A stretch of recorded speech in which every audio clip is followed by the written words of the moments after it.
Canada does not shrink from global challenge. Canada does not retreat from duty. Canada does not walk away from building and strengthening peace. Even as the world changes, Canada remains a stable and reliable partner, both in business and collective security. Canada is home to Indigenous peoples and to immigrants from every corner of the globe. We face a changed reality. Rising unilateralism and protectionism weaken multilateral institutions and the rule of law, the very bedrock of the postwar order. Et le droit international, qu'il s'agisse de promouvoir les opérations. In the face of these stark realities, retreat is not an option. Canada will not turn inward.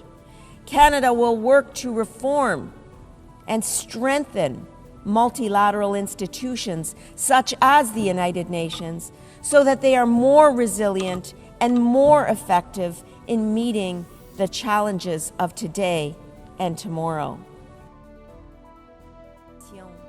Nous défendons les principes fondamentaux de souveraineté, de dignité et de paix. Canada is an Arctic nation. In the Arctic, a critical part of Canada and the world, climate change and new geopolitical pressures create both risks and responsibilities.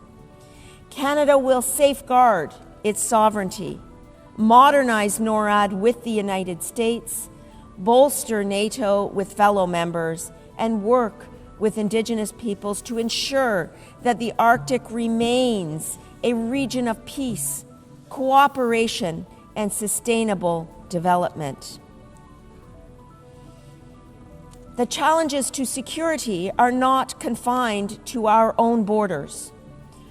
Russia's 2022 illegal full-scale invasion of Ukraine stands as a grave breach of the UN Charter. Russia's aggression, attacks on civilians, and abduction of children are flagrant violations of international law. Putin believed Ukraine would fall in 3 days. 3.5 years later, Ukraine still stands, its sovereignty intact, its people unbowed, its courage unbroken. Canada's position is clear. Putin cannot be permitted to redraw boundaries at his will. Might does not make right. Ukraine is not backing down, nor will its friends, including Canada.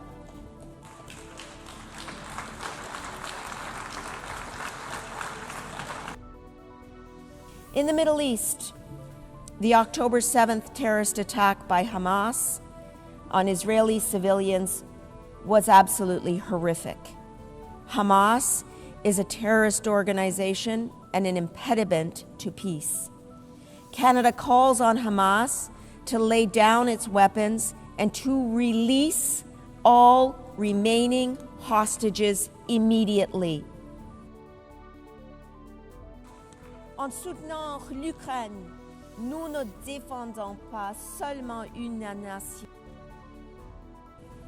We call on Israel to help protect the civilian population in Gaza, to open land corridors for unimpeded access of humanitarian aid at scale, and to ensure that healthcare facilities are fully protected.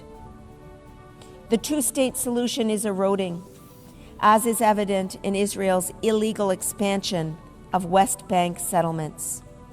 Canada's recognition of Palestine last week reflects long-standing Canadian policy based on the right of the Palestinian people to self-determination and our commitment to a two-state solution, a future where Israelis and Palestinians live side by side in peace and security, and to contribute to the political processes that must follow.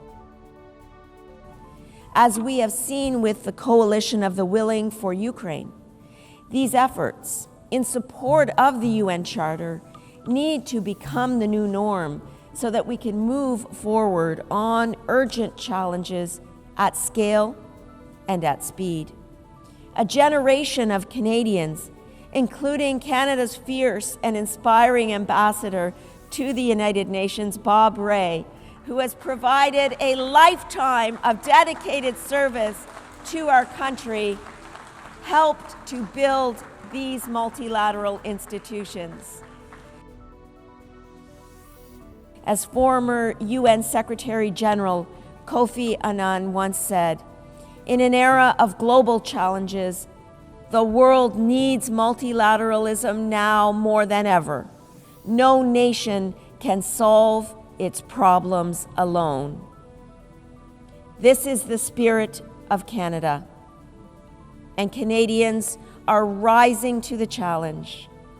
We will work toward a world where prosperity is shared, security is collective, and peace is lasting. This is Canada's pledge in this era of geopolitical challenge and change.